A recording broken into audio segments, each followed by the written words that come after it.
Welcome to Say When. I'm your host, Holly Toscanini. This podcast is for any woman who's had enough of restrictive diets, feeling bad about their bodies, or putting their lives on hold until they lose the weight.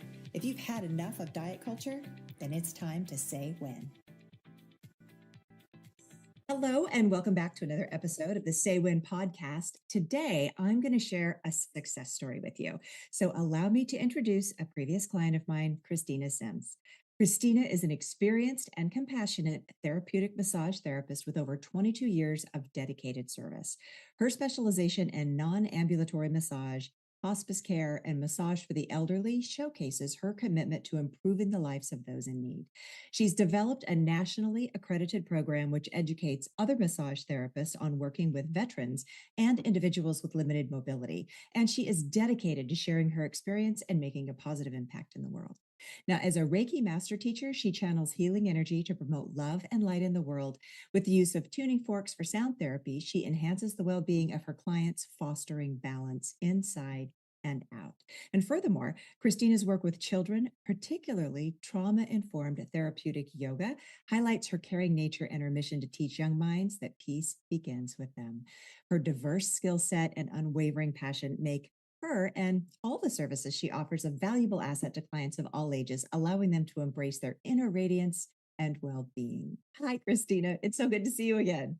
Hi, Holly. Thank you for introducing me. That was great.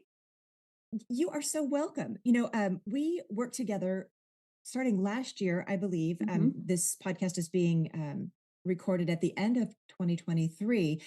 We spent about 6 months working together, and I was just hoping you might be willing to share your experience kind of working with this and changing your mindset from sort of a diet mentality to more of an intuitive eating mentality. Yeah, for So, sure.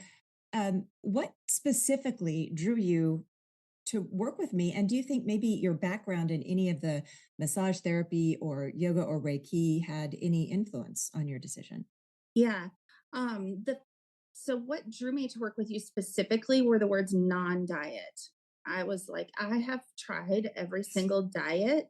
Let's try a non-diet. So that those two words together really, that's what kind of drew me in. And then when I did my research on who you are and what you are involved in, and the fact that you also had experience with energy, working with energy, that was a huge plus for me, because not everybody understands the modality or how energy is involved in not just healing, but in the things that we do.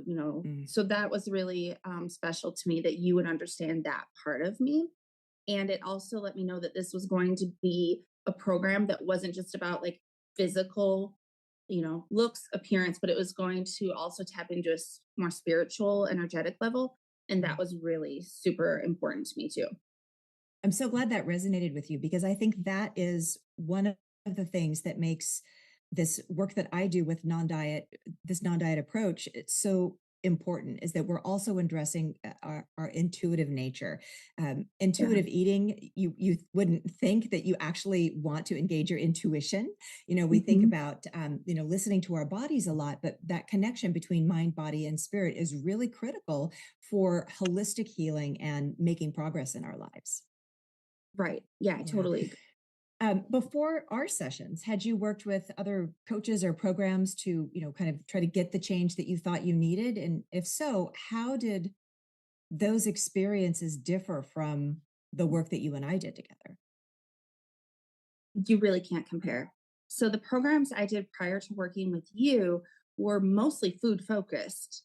So count your calories, count your points, weigh your food, make out a schedule of when you're going to eat, weigh your body, everything was appearance based and food focused. And that, in fact, which Holly can attest to this, when she first told me I wasn't going to weigh myself and I wasn't going to watch what I eat, that was difficult for me, because I had came from such a restricted food relationship, that food was really tied in with fear and distrust of myself, that I didn't know how to not diet. I didn't know what to eat. I was confused.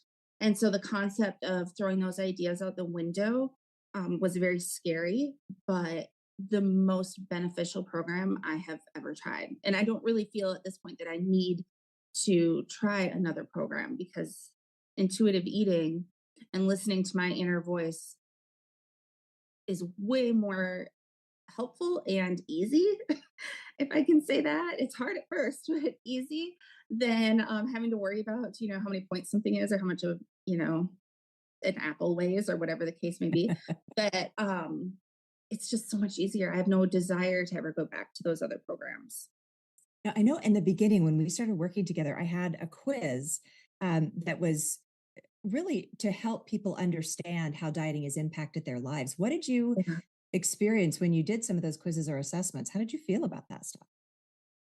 I remember doing those quizzes on the airplane on a trip, actually. And I want to say I was going to Vegas. And it was ironic because the whole time I was nervous. It was we were going to Vegas with some friends of ours. I wasn't allowing myself to get excited about going to Vegas with friends because I was so afraid that the seatbelt wouldn't fit Mhm. and that I would have to ask for an extender, that I was so stressed out. And what was I going to eat when I was there? And, what if everybody else wanted to do some, eat something that I didn't want to eat because I was scared? And so, working with you really quickly prior to that, and then doing the questions on that airline, and the seatbelt did fit. So that was a plus. um, Made me realize how consumed I was with my body image and how I let my negative body image hold me back from a lot of areas of life. And so what I realized was it really made me sad going through those initial questionnaires, because it was kind of like an open book, like, here it is, this is exactly how you treat yourself, these are the things you think about yourself. And then trying to look at it from an outsider's perspective, as a mom of two daughters, if I had read the things that I wrote, if I had read that about them, I would have been devastated. So it was a big eye opener, and it was Yeah. helpful for sure to see how Yeah. deep into this I was with my mind set. It's really about learning how to have compassion for ourselves, right? I mean, Mhm. learning that, we're not perfect and we learned how to do this. We learned how to think this way. We learned how to feel this way about ourselves, and we can unlearn it too. Yeah, yeah, Yeah. for sure. The other process that we kind of go through in the coaching program is doing that dieting history timeline. Now, I Mhm. know for me personally, when I did my own, it was shocking how much influence my lack of confidence or lack of self-esteem or my desire to be a different way influenced all the decisions and things that I had done in my past. What was your experience with the dieting timeline?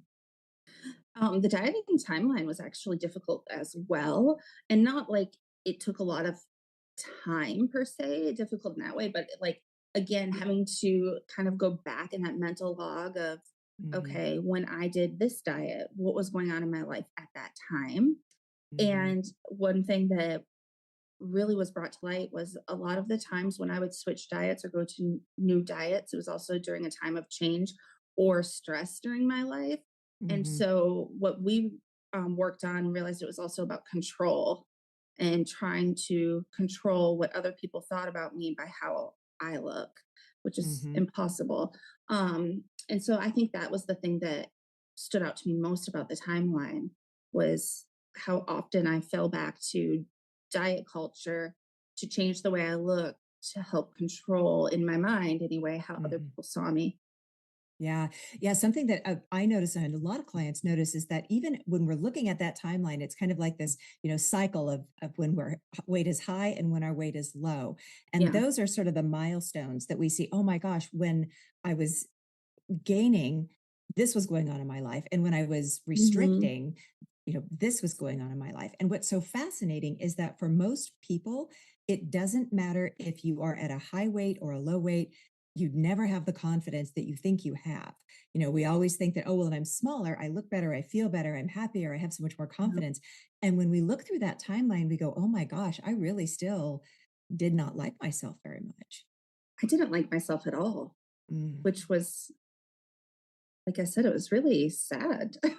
yeah. um, I was confident when it came to the work that I was doing, but my Hmm. job was changing at the time.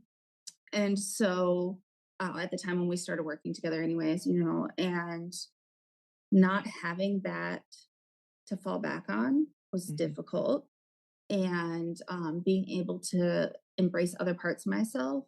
And actually, by the end of it, like now, I'm more confident than I've ever been in my whole life. I'm definitely not the smallest I've ever been in my whole life, Hmm. but I am able to like walk into spaces and walk into rooms and talk in front of groups of, very well educated people about the services I provide. And I'm able to do it with confidence. And I'm more concerned that they're receiving the information and embracing it than looking at me and what I'm wearing, which was a big, Amazing. yeah, struggle for me Yeah. before.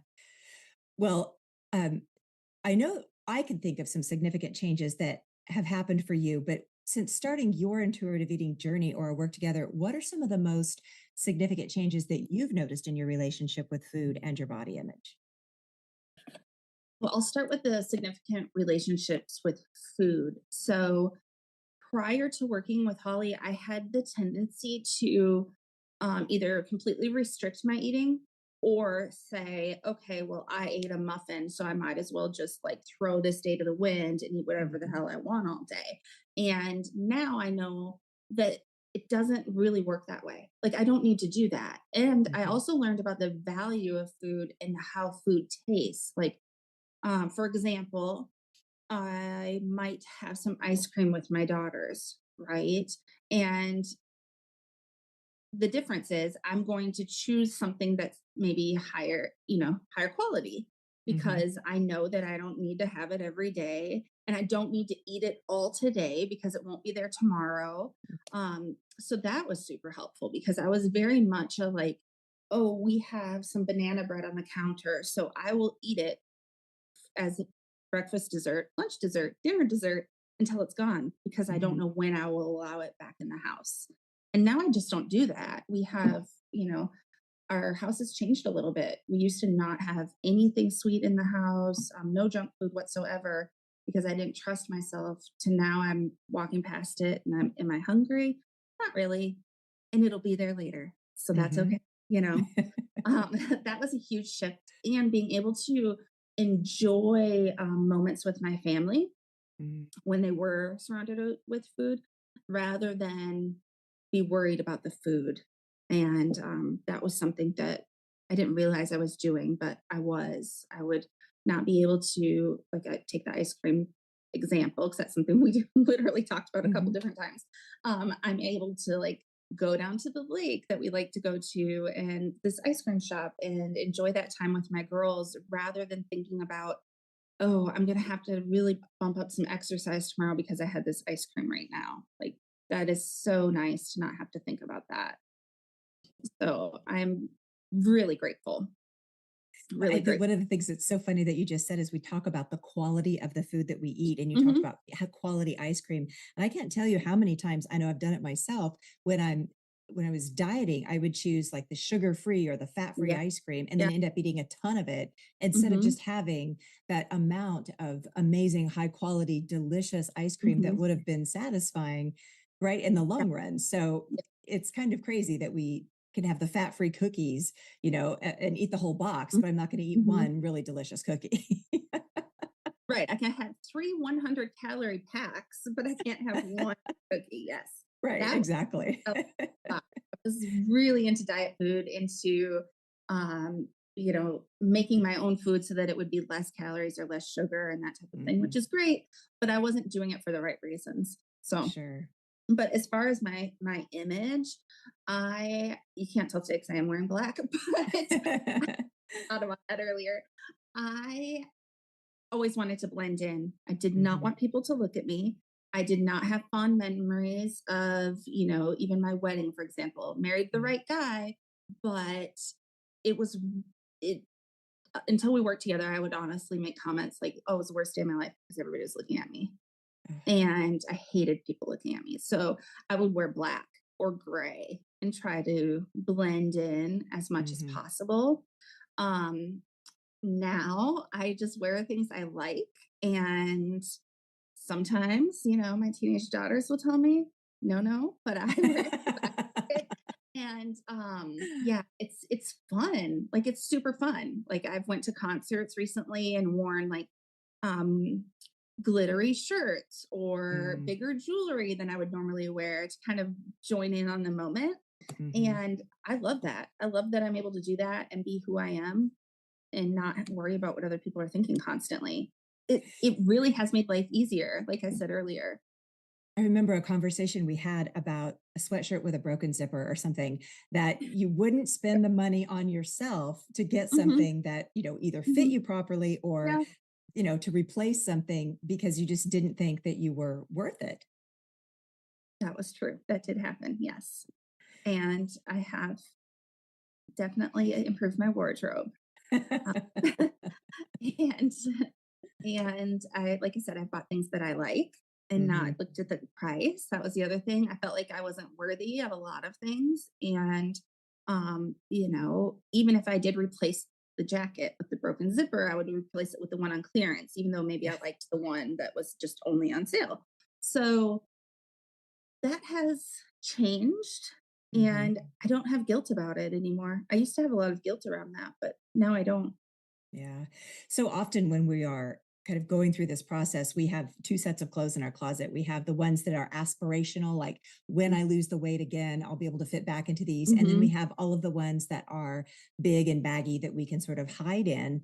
And it's so liberating and empowering to be able to let go of those things. It's scary to Yeah. let go of those things, but it's so empowering to wear clothes that fit you, that aren't too tight, that aren't Mhm. too big, that actually fit Mhm. you, that you feel good in. And I think if more women would just do that, would just let go of the fantasy, that I'm ever going to be one way or another, and just embrace the body they're Mhm. in and Mhm. dress that body, it's Yeah. so much easier to feel confident. Yeah, for sure. And that's exactly what I do now. And Well, it doesn't depress me like it used to. uh, It was really my mood was tied to how I felt in clothes, how I thought I looked in the mirror, how I thought I looked in photos, and what the scale said. mhm. That would honestly be what I based my mood on a lot of the time. And so now that I've taken those elements out of it, I'm able to enjoy life a lot more. Yeah, it's kind of sad to think about all the women in the world that will refuse to wear shorts or something sleeveless Mhm. or even something low cut or, God forbid, a bathing suit in public Right. Yeah. because of all of those beliefs that we have about our value and worth. And if we don't look a certain way, then we don't deserve to be seen or we don't Mhm. deserve to have fun. And that's really sad. And I'm so glad that it was something you were able to see for yourself and then overcome, Mhm. because that makes a huge difference. Mhm. So I know that has impacted your life personally, but maybe professionally, how has your life evolved since completing our coaching program? When we started coaching, I knew that I was in a transition from being employed to being self employed. I knew that Hmm. was what I was going to do. However, I had a huge roadblock because I didn't want to have to meet new people. And I felt at the time, and I remember us doing some work around this, um, that if I took my program pamphlet, for example, into a new space and I was trying to tell people about it, that they wouldn't want to hear it because I didn't look fit. And we talked a lot about like, well, what does fit look like and that type of thing. And it was really about confidence. And now I'm extremely busy, and that is great. To the point where I'm having to um, kind of make some adjustments and create more time for myself and my family. But I don't have those fears anymore that people are judging me on what I look like. Instead, I'm more confident. If you know the world we live in, do people probably judge me about how I look? Sure. But do I care? No. Like, that's the huge difference. Like, I'm definitely not losing sleep over it. I'm not saying no to things because I'm worried about that. And Hmm. it's created a lot of opportunities for me and really opened some doors that I wouldn't have thought of before. One of the things you and I talked about with my yoga program is it was very scary for me to stand in front of elementary age kids and teach the program, but I did it and I enjoyed it and it was really fun. And you had challenged me, what would it be like if you taught adults? And I said, I would never do that, not doing that. And actually, since it's been a few months since you and I connected, I am now in a program to learn how to do it for adults. And so it, Amazing. yeah, it's just completely changed. And I realized that, fit, the word fit doesn't necessarily isn't glued to a body type. And Hmm. I love that I'm able to work with, especially elementary age kids right now, um, in the body that I'm in. And for them to see that as well, like, oh, you don't have to look like, a like Peloton athlete, in order to be active, to enjoy life, to Hmm. be fit. Um, it's an honor, really. It's an honor to be able to be that person for kids to look to for that. It's amazing. Can Hmm. you think of any specific skills or insights that you might have gained from our program or working together that have influenced either your professional practice or your personal relationships? For sure, for sure. When we did when we worked on like I think it's the ladder, Oh, when we did yeah, the thought ladders. thought ladder. Yes. That's it. I still use thought ladders all the time. Mm, Um, and it's helpful because it points out, okay, what is the actual issue? How am I feeling about that? What made me think of, like what made me think that, or how do I think mhm, about it? What made me think that? And then how could I respond differently? And so a mhm, lot of times I would take things, especially professionally, personally, like I have had some no's, of course, and I would have took that as it's me, it's me, it's me, but maybe they don't have the funding for it, or mhm. maybe they're not ready for it right now, or there's just so many other reasons why somebody might um, choose not to do the program, Yeah. and I don't take it personally. But the thought download, and I've shared it with so many people, especially some of my Reiki clients too that are Mhm. struggling, like, Yeah.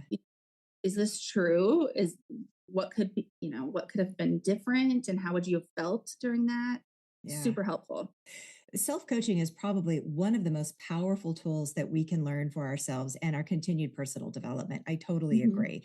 Because when we break it down, it's all of the beliefs that we have that Yes. influence all of the things that we do and then the results that we get in our lives. So if we just take a moment to examine those thoughts and figure out Hmm. what beliefs are supporting those thoughts, then we have an opportunity to change and to practice those new Hmm. thoughts. So I agree. I think that's one of the most powerful tools anybody can learn, whether Hmm. it's in practicing a non-diet approach to their life or in making any other change. I agree. It's really Yeah. powerful. Yeah. Yeah. Could you share some maybe of the biggest shifts or ahas you might have experienced during our time together? The biggest shift was when I was able to enjoy meals without guilt. Like Wow. that was huge. And I really can't say more about that other than it was just huge. I had a lot of guilt around food that I put Mhm. on myself. And not having that now, it's just I'm not thinking about food constantly. I'm not worried if I'm going to have something healthy to eat on the road. Like I know that, if because I drive a lot for work, if I am not hungry, I don't have to eat just because it's noon, like those type of things. Yeah. But if Yeah. I am hungry, it's okay. And I can make some choices that make me feel good. And that's the other thing too. Like, how does the food make you feel in your body? And Mhm. so a lot of the things, not a lot, but a handful of things that I was eating, I didn't even really like, but I just ate them because like I grew up eating it, that type Mm. of thing. And so Yeah. it was kind of silly, but giving myself permission to like eat what I like, dress how I like, um, do a job that I like, and be more authentic. that was like the big aha moment when I was able to go to the store and pick out like a tie-dye shirt. I love tie-dye, but I wouldn't worn it before because I would have said I can't wear like purple. Somebody will say Sure. I'm like look like a round grape or whatever. I had all these negative thoughts. Like you name an insult, and I probably had said it to myself at some point. Mm, So I just feel like I'm more me than I have been I probably love since I that. was a little kid. So, adopting this non-diet lifestyle and kind of Hmm. this new way of thinking about yourself, how Hmm. has it affected the interactions that you might have with your family or your friends? It hasn't affected it in a negative way at all. I would say that at first, that I had a friend, a very close friend of mine, who's kind of my diet buddy, and she Mm, would send me things like, "Oh, we should try this diet. We should try that diet," right? And I would just say, I'm not dieting right now." That's kind of how it mhm. started out. Like, I'm not dieting right now. And then eventually, I told her about working with you and how that had changed my life and how I can't be on a diet where I'm focused on food Mhm. constantly. Like life's too short for that. And so, um, and she respected that, and I have great friends. So it wasn't an issue. I would say, if anything, it's allowed us, our bond, to grow deeper about other things. Like, Yeah, she's not like just my diet buddy anymore. sure. So that's been really nice, is being able to bond with people over other things, not food related. Oh, absolutely. And Hmm. it's amazing if you start paying attention, you notice all of the conversations, Yeah. especially as we are coming up on the new year. We're going to be Hmm. inundated with a lot of nonsense around, Hmm. diets and stuff. How did you handle conversations with your family in the beginning? Were there opportunities to have a discussion about what you were doing, or was there questions about why are you not dieting? Hmm. Yeah, I've been on a diet so long that it was almost like, like my mom might call and say, like, "What are you eating or not eating now?" Because it Mm. changes so much, you know?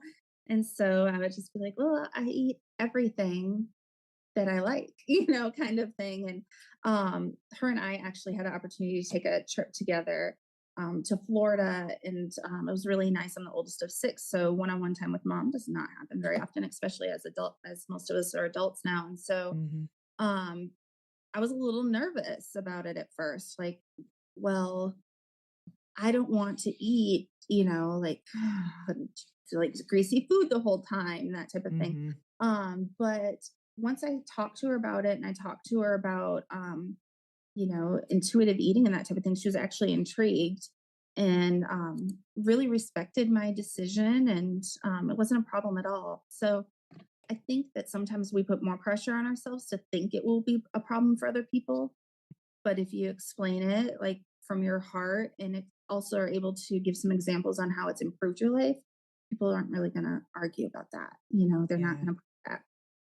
Yeah, I think you're really lucky in that you had that experience. I know so often our friends and our family, mostly our family, they just want what they think is the best for us. And because they may have this bias that tells them that the only way we can be healthy is if we lose weight.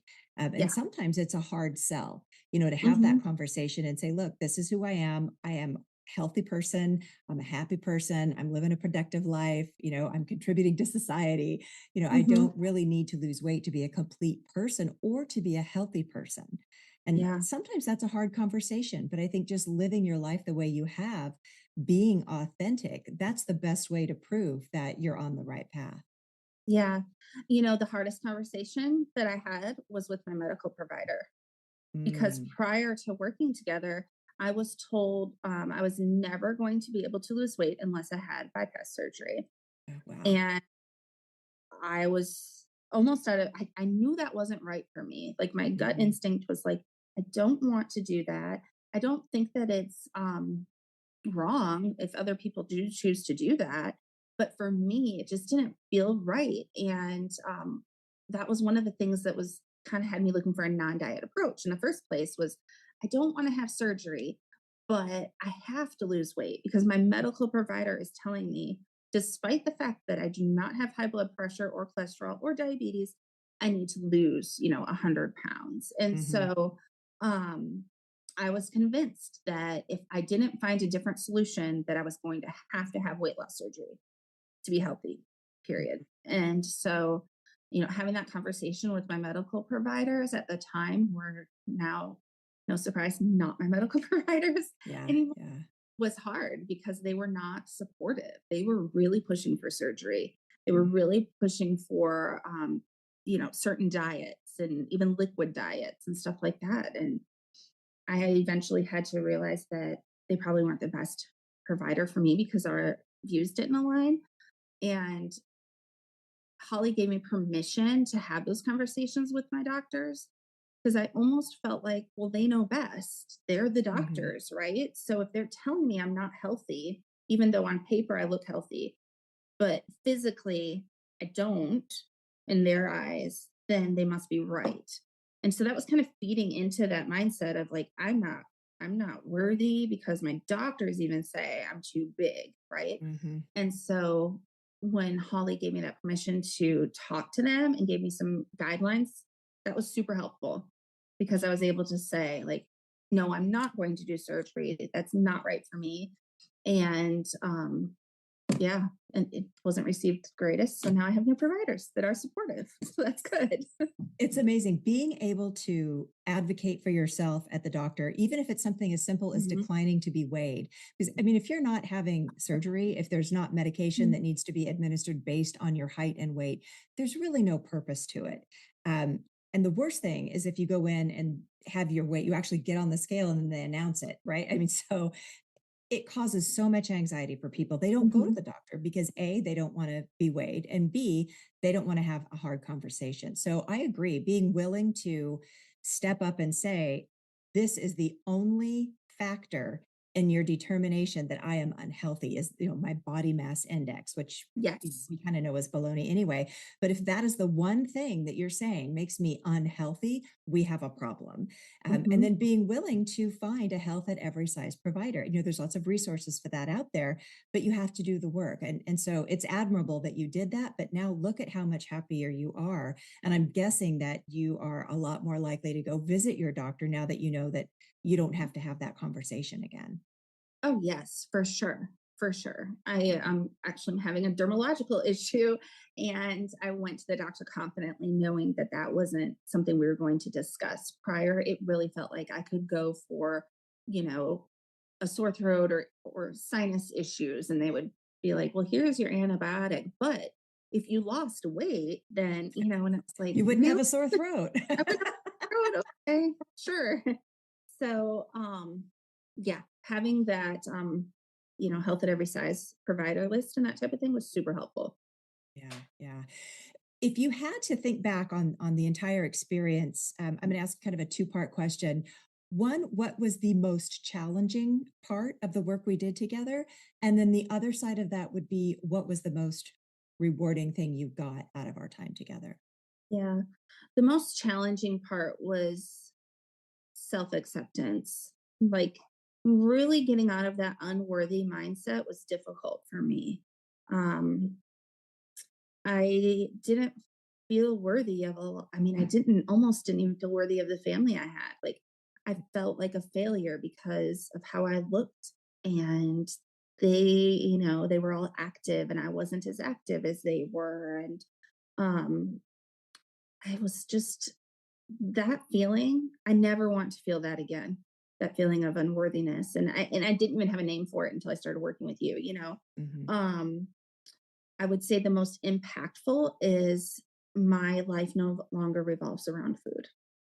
Like, I live my life is my life, and I eat, and like I said, I eat foods that I like, and I occasionally indulge in something.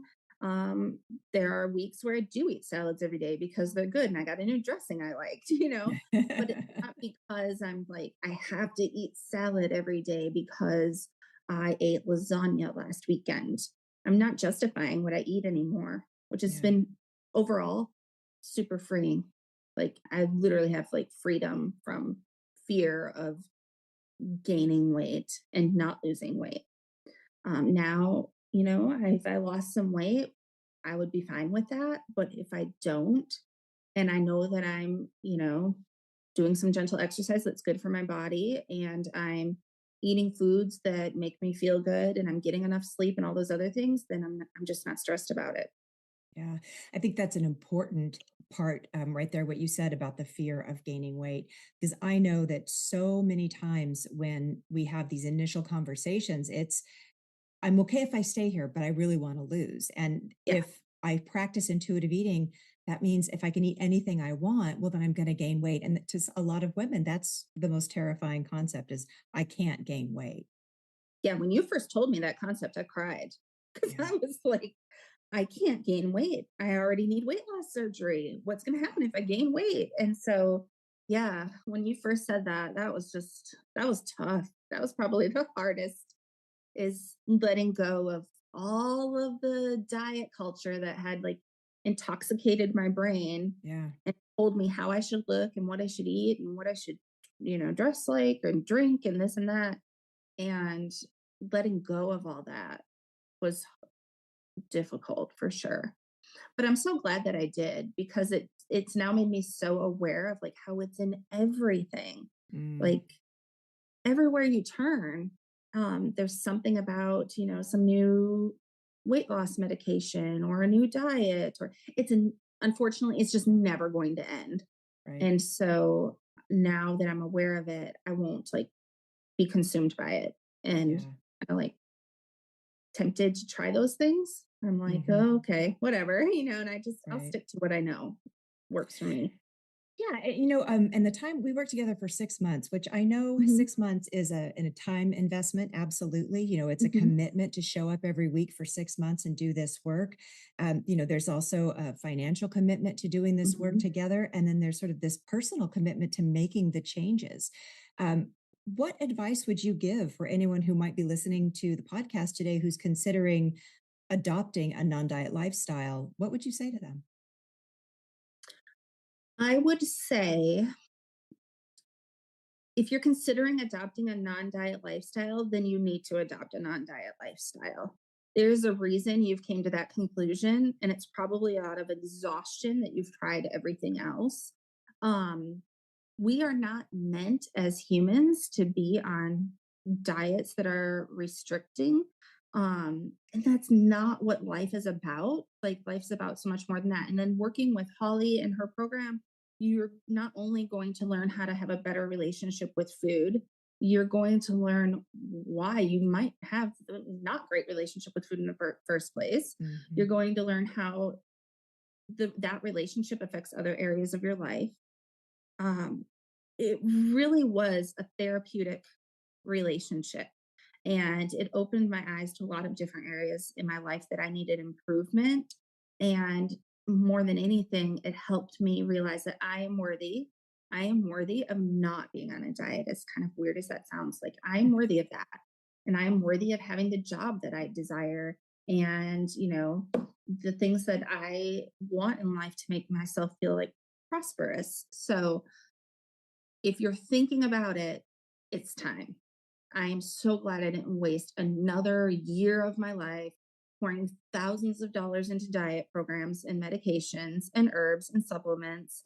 And that I did spend this money Hmm. with you and your program so that I could not have that constant, like, I promise you, if I hadn't done it, I'd be on a different diet right now. It's And so I don't. important. Yeah, I don't think people realize, if we sat down and, tallied all of the money we've spent on exactly what you just said, meal plans, diet plans, going to the grocery store and shopping and getting all of the things for the new detox or the new Mm-hmm. cleanse that we're going to Yep. do, or buying the supplements and the green powders and like all the stuff that we spend money on and the medications. Let's be real, especially the medications that are out now are not cheap. I mean, many of Mhm. them are from what, nine to $1,500 a month and out of pocket because Yes. not everybody can get them, right? Your insurance may Mhm. not cover it. So it's a huge expense every month for a maybe. You might lose the Yeah. weight, you probably won't keep it off. And then Yep. where are we? We're right back where we started. If we never Mhm. really learn why we do what we do and how to make the changes necessary to then kind of step into the full authenticity of our lives. And and the full promise, right? There's so much out there that we could be doing with our lives instead of focusing Mhm. on a number on the scale. Yes. Yeah. Yep.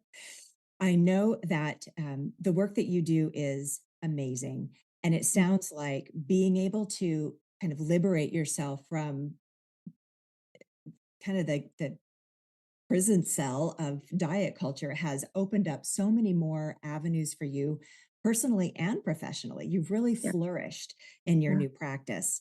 And I Mhm. understand you're offering a new program called Empower Your Healing Journey. Can you tell our Yeah. listeners a little bit about that? Yeah. So one of the things that I had done prior to working with Holly was I had gotten a Reiki certification. And what that is it is channeling the energy around us to help bring wholeness to our body. And in doing that, I loved it. However, was I doing it professionally? No, because I was worried that people would say, well, she might be spiritually healthy, but she doesn't look physically healthy. And so working with Holly made me a better Reiki practitioner because now I'm not ever thinking about in a session, what does this person think about me or the way I look? I'm thinking about how the life energy around us can be channeled into that person to help them feel whole, happy, and whatever their version of healthy is. And so, Mhm. with this program that I'm doing, it's the first weekend in March in Wisconsin, where I live. Mhm. So it'll be nice and cold if you're looking for a wintry experience. That's the time to visit. Um, and we will go. It's a 2 day program, and we will go through step by step process on how energy can not only heal your life and help you through life struggles and stresses, but how then you could become a practitioner to help others. And that's really what it's all about, is spreading like love and light of Reiki across like the state lines. You don't have to be from Wisconsin to take the course, and I am excited that I can offer it to people. I already have a handful of people signed up, so we have a few spots left, and I think it's going to be a really, really good, engaging program where people can feel that they're not only left with something they can work on for themselves, but Mhm. also share with others. So, Fantastic. I mhm. am going to include links to Christina's program and her website in the show notes. So if anybody listening is interested, head over, get in the program. If you can't go right away, I'm pretty sure there'll be a waiting list for the next one that's being Yeah. offered. So go over and let her know you're interested. Hmm. Ah, As we come to the end of this very inspiring conversation with Christina, it's Hmm. evident how transformative the journey towards intuitive eating and body acceptance can really be. And Christina, I know your experiences both as a client and a professional in the fields of massage therapy, Reiki, and yoga beautifully illustrate the interconnectedness of that physical, emotional, and spiritual health. And Yeah, your journey through our coaching program not only reshaped your relationship with food and your body, but enhanced your professional practice, it allowing did. you to offer a deeper, more holistic approach with your clients. Mhm. 100%. I definitely feel I'm more Yeah. connected with them, and I'm able to offer more of myself to them. And that brings comfort, to them as well, being able to give them permission to be who they are and let their guard down and share things with me. And then I can in turn try to use some of the tools I have to help them. Yes, yes. Give yourself permission to be who you are. That's going to Mhm. be my new motto for I 2024. love it. Yeah, And that's a I'll give great, you credit great. for it, Christina. Thank you so much for sharing your really profound insights and personal growth with the audience today. It's a Mhm. powerful story and a powerful reminder of the resilience of the human spirit and the transformative power of really embracing your intuitive self. Mhm. Um, I'm going to list off a few key takeaways that I can think of from our conversation today. Uh, Christina's journey into intuitive eating really demonstrates the liberation and empowerment that come from breaking free from restrictive dieting and diet culture. And the intersection of Christina's personal growth with her professional roles as a massage therapist, Reiki master, and yoga instructor underscore the holistic nature of wellness.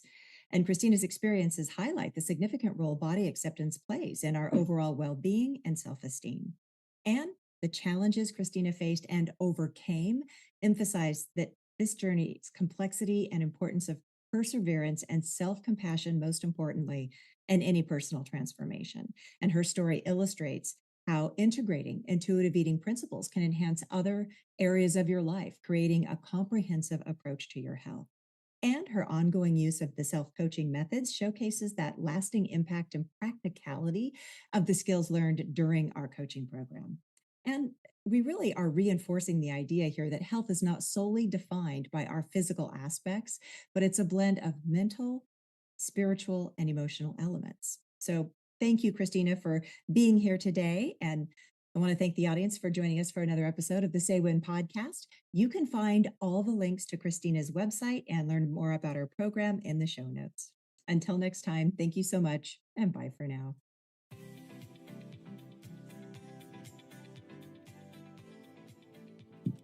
Thank you for tuning in to this episode of Say When, the podcast for women who've had enough of diet culture and are ready to get on with their lives. If you'd like to learn more about working with me, send me a DM through Instagram at Holly Toscanini, or you can find me on my website, hollytoscanini.com. Thanks for joining me.